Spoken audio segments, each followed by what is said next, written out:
চলতি বছরের শুরু থেকেই চোখ রাঙাতে শুরু করেছে ডেঙ্গু। স্বাস্থ্য অধিদপ্তরের তথ্য মতে 30 জুন পর্যন্ত দেশে ডেঙ্গুতে আক্রান্ত হয়েছেন 3651 জন আর মারা গেছেন 44 জন। তাই বিপর্যয়ের আগেই সবাইকে সচেতন হওয়ার পরামর্শ স্বাস্থ্য বিশেষজ্ঞ ও সংশ্লিষ্ট প্রতিষ্ঠানের। সাইরাস মাহমুদের রিপোর্ট।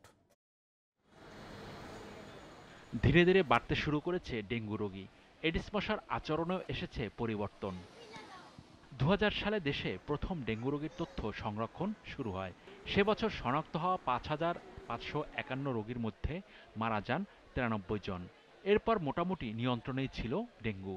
তবে 2019 সাল থেকে আবার বাড়তে থাকে এডিস মশার বিস্তার। সব রেকর্ড ভেঙে যায় 2023 সালে।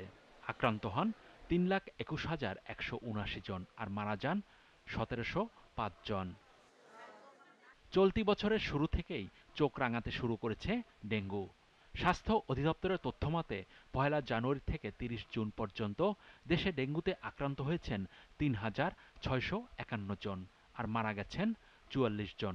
শুধুমাত্র জুন মাসেই ডেঙ্গুতে আক্রান্ত হন 798 জন, যা মে মাসের তুলনায় 154 জন বেশি।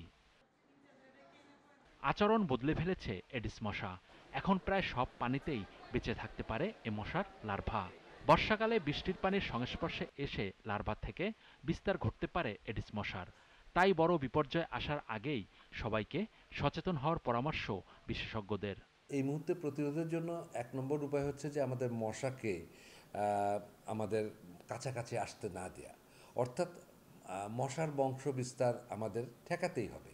এই এডিস মশার যে ইজিপ্টি এবং অ্যালবোপিক্টাস, এবং সবচেয়ে দুর্ভাগ্যজনকভাবে ঢাকার থেকে এটা যে বিস্তার লাভ করেছে সারা বাংলাদেশের সব জায়গায়, এবং দেখা যাচ্ছে যে বিভিন্ন গ্রামাঞ্চল এখন আর পরিপূর্ণ গ্রাম নেই, সেখানে আপনার সেমি আরবান একটা স্ট্রাকচার তৈরি হচ্ছে, সেখানে আপনার ডেঙ্গু মশা বিস্তার লাভ করে। ঢাকা দক্ষিণ সিটি কর্পোরেশনের প্রধান নির্বাহী কর্মকর্তা বলেন, সব ওয়ার্ডে মশার লার্ভা ধ্বংসে নেওয়া হচ্ছে নানা পদক্ষেপ।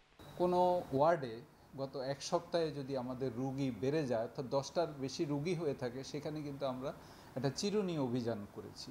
ঠিক সেটিও কিন্তু এইবারও সে বিবেচনা আছে, কারণ আমরা এবার অ্যাওয়ারনেসের দিকে বেশি গুরুত্ব দিতে চাচ্ছি এবং আমাদের এখন থেকে সবগুলা কার্যক্রম কিন্তু আমরা এই যে কর্মসূচি অনুযায়ী আমরা শুরু করে দিয়েছি।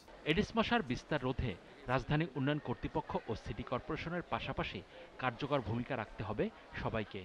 অন্যথায় এবারও সারা দেশে ভয়ঙ্কর রূপে হানা দিতে পারে এডিস মশা। Cyrus Mahmud, GTV news, Dhaka.